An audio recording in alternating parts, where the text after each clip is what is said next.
ओम नमो भगवते वासुदेवाय नमो नमः। जय श्री कृष्णा। आप सभी का सनातन धर्मसार चैनल पर बहुत बहुत स्वागत है। मित्रों, एकादशी का व्रत जगत के पालनहार की कृपा प्राप्त करने के लिए अचूक वर माना जाता है। इस वर्ष जुलाई 2025 में एकादशी का व्रत कब और किस तिथि पर रखा जाएगा?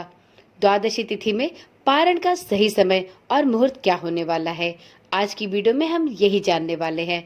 तो चलिए देर न करते हुए वीडियो को शुरू करते हैं और जानते हैं कि जुलाई माह में कब और किस तिथि पर एकादशी का व्रत रखा जाएगा। मित्रों, जैसा कि आप सभी जानते हैं कि सबसे महत्वपूर्ण व्रत में से एक है एकादशी का व्रत।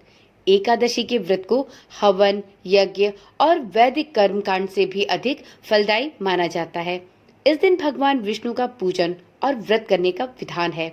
ऐसा करने से घर में सुख समृद्धि बनी रहती है, सभी पापों का नाश होता है और मोह माया के बंधन भी समाप्त होते हैं और मृत्यु के बाद व्यक्ति को मोक्ष की प्राप्ति भी संभव होती है। मित्रों, एकादशी का व्रत एक माह में 2 बार किया जाता है। एक कृष्ण पक्ष की एकादशी का व्रत और दूसरा शुक्ल पक्ष की एकादशी का व्रत।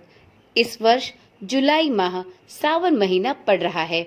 ऐसे में जुलाई में आषाढ़ माह की देवशयनी एकादशी और सावन माह की कामिका एकादशी का व्रत किया जाएगा। तो चलिए वीडियो में जानते हैं कि जुलाई माह में पड़ने वाली शुक्ल पक्ष और कृष्ण पक्ष की एकादशी तिथियां कब पड़ने वाली हैं और इन तिथियों पर व्रत करने वाले सभी साधक द्वादशी तिथि में पारण कब और किस शुभ मुहूर्त में कर सकेंगे।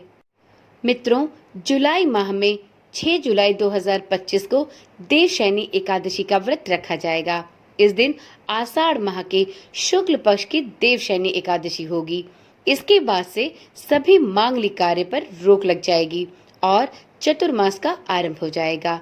देवशयनी एकादशी पर भगवान विष्णु योग निद्रा में चले जाते हैं, इसलिए इसे साल की बड़ी एकादशियों में गिना जाता है।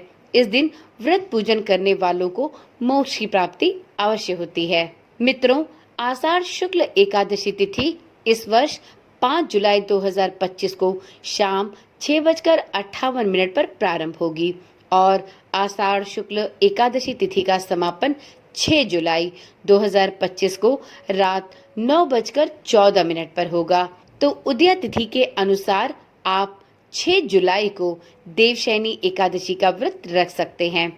इस दिन पूजा का मुहूर्त होगा सुबह 7:13 से दोपहर के 12:26 तक।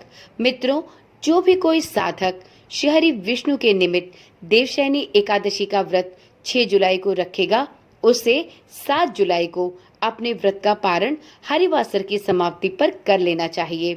आप हरिवासर की समाप्ति के बाद पारण के शुभ मुहूर्त में ही अपने व्रत का पारण करें।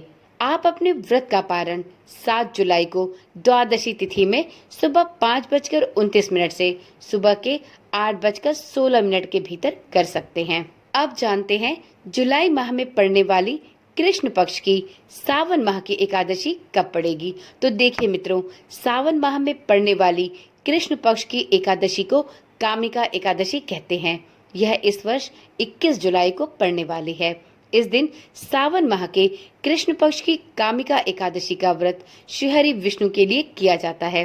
इस साल कामिका एकादशी पर सावन सोमवार का महासंयोग बन रहा है। ऐसे में भगवान शिव और भगवान विष्णु जी दोनों की कृपा प्राप्त करने का सभी साधकों के पास एक सुनहरा अवसर होगा। कामिका एकादशी समस्त कार्यों को पूर्ण करने वाली मानी जाती है।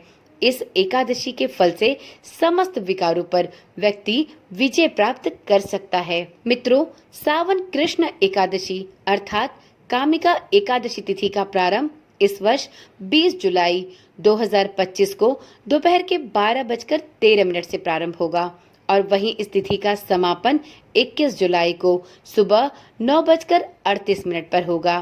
तो इस प्रकार से उदया तिथि को देखते हुए सावन कृष्ण एकादशी अर्थात कामिका एकादशी का व्रत 21 जुलाई को रखा जाएगा। इस दिन पूजा का शुभ मुहूर्त सुबह 9:02 से सुबह के 10:45 तक है। तो यदि आप भी सावन कृष्ण एकादशी का व्रत रखते हैं तो आप इस दिन भगवान श्री हरि विष्णु की पूजा सुबह 9:02 से 10:45 के भीतर करें। यह बहुत ही शुभ मुहूर्त है श्री हरि विष्णु को प्रसन्न करने के लिए। इससे अच्छा अवसर नहीं मिलेगा। मित्रों, जो भी व्यक्ति 21 जुलाई को कामिका एकादशी का व्रत रखेंगे, वह 22 जुलाई को अपने व्रत का पारण द्वादशी तिथि में हरिवासर की समाप्ति के बाद कर सकते हैं। व्रत का पारण आप 22 जुलाई को सुबह 5:37 से सुबह के 7:05 के भीतर कर ले। तो चलिए मित्रों, आज की वीडियो यहीं पर समाप्त करते हैं। आपको जुलाई में एकादशी तिथियों पर कब व्रत रखना है और कब आप अपने व्रत का पारण कर सकते हैं, इसके शुभ तिथि और मुहूर्त की जानकारी इस वीडियो में दी गई है। यदि आपको वीडियो पसंद आई हो और आपके थोड़े से भी काम की रही हो, तो इस वीडियो को अवश्य ही लाइक करें और जाते जाते कमेंट में श्री हरि विष्णु का जयकारा अवश्य लगाएं। तो चलिए मित्रों, कल मिलते हैं एक ऐसे ही जानकारी वाली वीडियो के साथ। तब तक के लिए ओम नमः शिवाय, जय श्री कृष्णा, राधे राधे।